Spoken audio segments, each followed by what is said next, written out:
It's rooting for you, man. Now, you know what? You know what, Roy? Now you got more female fans than you had before. All the girls show up at the fights. Like, I'm watching the fight.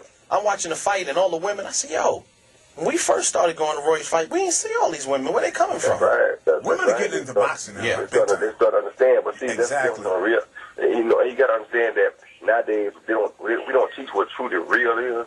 Like Eric can tell you, back in the day, Eric, when it was us coming up, like they say, we didn't go up snitching on each other and doing that kind of stuff. We came up like, if you was a man, you did what you did, you take what you did. You know what I'm saying? That's how that was. And now it's hard to find that. So when women see that, they fluctuate to it because they don't see real no more. What they think real now is going and picking up a pistol doing that ain't real. That ain't real. You know what I'm saying? Because when they go lock you behind that jail, say you're not going to have a pistol, what you going to do next?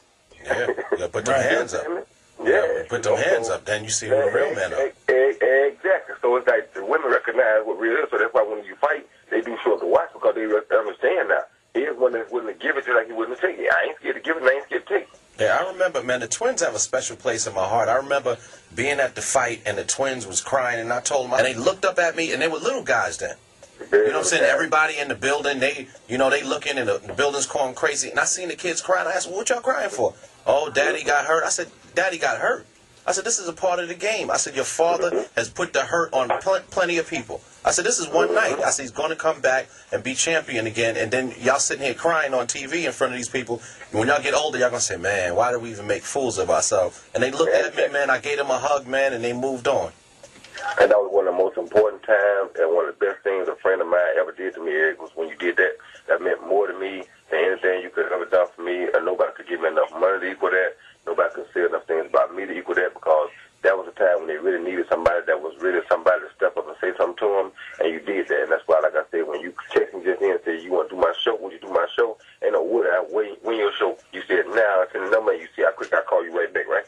Yeah. Because that's love, because you stepped up and did something for me at a time when I needed it, and I wasn't there to do it for myself. And I appreciate that. But that's what enough of us young black people don't understand. We got to start standing up and help one another. If you can't stand there and be there for one another, then what good are you doing to be alive? You ain't there to teach them that foolishness. You there to teach them the truth. And you took the time out to step and be a father for them. When I was ill or couldn't get there, you stepped in and did what I would have wanted you to do, the same thing I would have wanted to do to your kids when they needed it. And that's still being a father or being a parent. I don't care what nobody tell me. You understand me? And nowadays we don't have that. People don't want to be parents anymore. People want to be running around on this foolishness, teaching them the wrong thing, on this rah-rah crazy stuff instead of telling them the truth. And you stepped in and told the truth at a time when they needed it, when I wasn't there, where I couldn't be there, and I really appreciate that. Nah, anytime, man. But, you know, it takes a village to raise a kid, man. You better believe it. And like I said, that's what we've gotten away from. They don't allow, and people don't understand that it takes a village to raise a kid no more. See, back when we was kids, that's what it was. It ain't like that no more. Yeah, the neighbors come by, slap you in the head, send you home. And the worst part of it, when you get home and they tell your parents, you're going to get a... You're going to get it again. Oh, my God. Man. Yeah, when you pulling out to the fight? Friday. I'm going on straight Friday.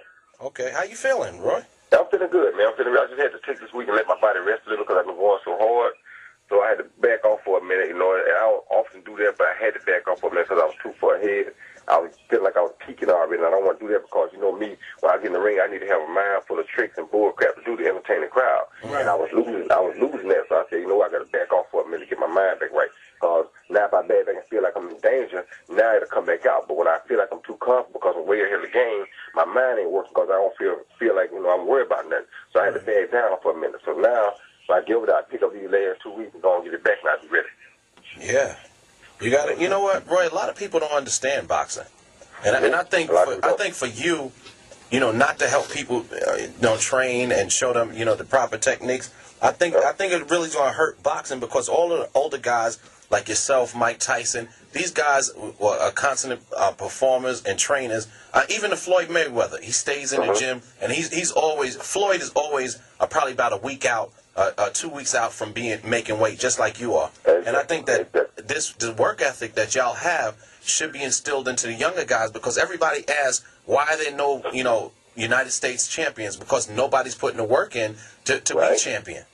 Well, understand that everybody that ever come see me work out, any fighter that's in the gym, when I work out any gym I go to, they understand right away why I'm what I am because I work harder than anybody that ever touched foot in the gym. Trust me. And I do try to make sure I spread that everywhere I go. And not only that, I do, you know, give hints and try to help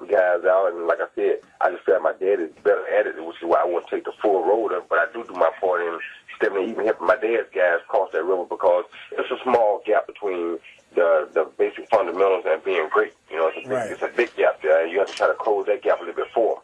So I do try to give him that thing because that's something that he really have a harder time giving him because he haven't really lived that, but I have. You know what I mean? So it's like I try to give him whatever he missed, and he can give him whatever I may miss on. So that's why I said that we make a great combination to make that happen. Big shout out to everybody in Pensacola, man. You know, they really, really support you there, man. And you always support them because, you know, I'm from New York. How the hell I know where Pensacola, Florida is? I said, that's Roy Jones' spot. Exactly. Pensacola in the house. Exactly, man. They got to get you a statue in the middle of the town, man. You definitely represent. Yeah, because, we would not know where the hell Pensacola was. Nope. So somebody say, Roy Jones. Roy Jones. Exactly. We attach that quick to Roy Jones. Yeah, man. You ever think about running for a political office, Roy? Yeah, no, I never thought about it in a little bit. Right. No, I never thought about that yet. I will probably when I get a little bit older, but I haven't thought about it yet. Right now, I'm still running for power king, so it's kind of hard to consider. You've been there already. You've been there already, I know bro. You've been there. I'm thinking about going back one more time before I get out. Oh, boy. Yeah, you know. So perfect fights for you, Roy.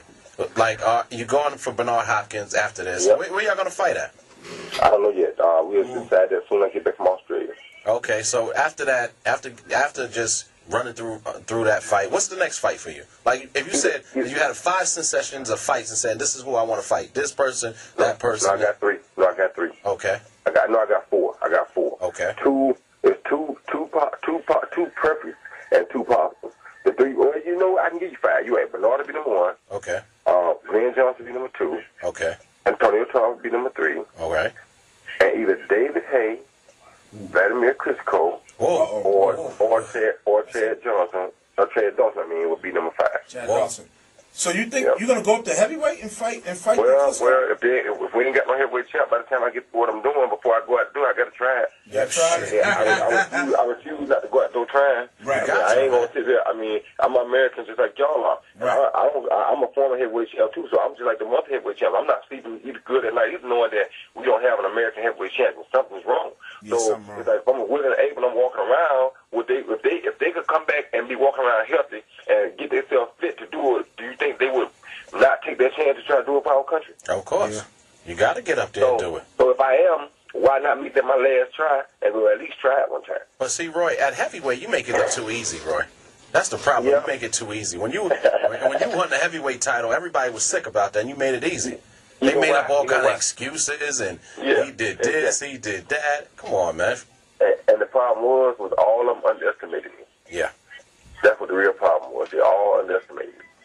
Hey, Roy, what truly wins a fight? You know, me and Eric, he just lost $200. He probably won't share that with you right now, but he lost $200 against the fighter.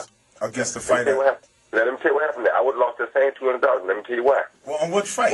Let me have on that Pacquiao fight. So you already know that, okay? I would have lost the same $200. I just knew that. Only reason I didn't bet was because I was afraid that Margarita may have taken too much out of Cotto.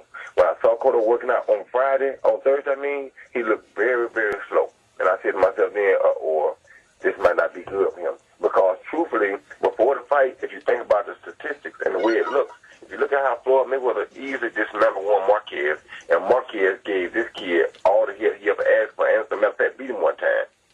Right. Then you come back and look how big Floyd was over Marquez, and you got to remember that this thing got beat Pacquiao.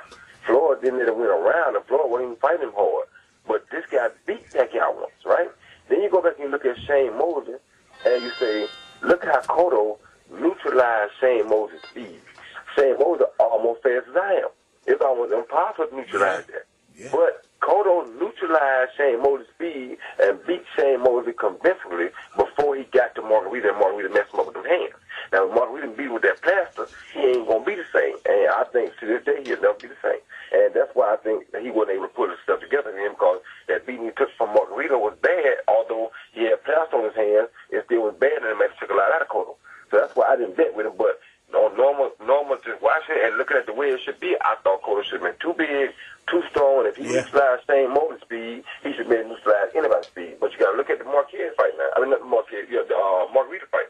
Margarita took a lot out of him when he beat him with that plaster. And you got to remember that. The people don't understand that sometimes fights like that take a lot out of you. Yeah, man, you get beat in the head with plaster all day. I mean, and you see that. It don't end right now. That shit lingers on forever. Now, was asleep. I was watching the fight, and I was like, yeah, it's getting ready to go. I woke up in the 8th round. Cotto, both eyes was cut and blue.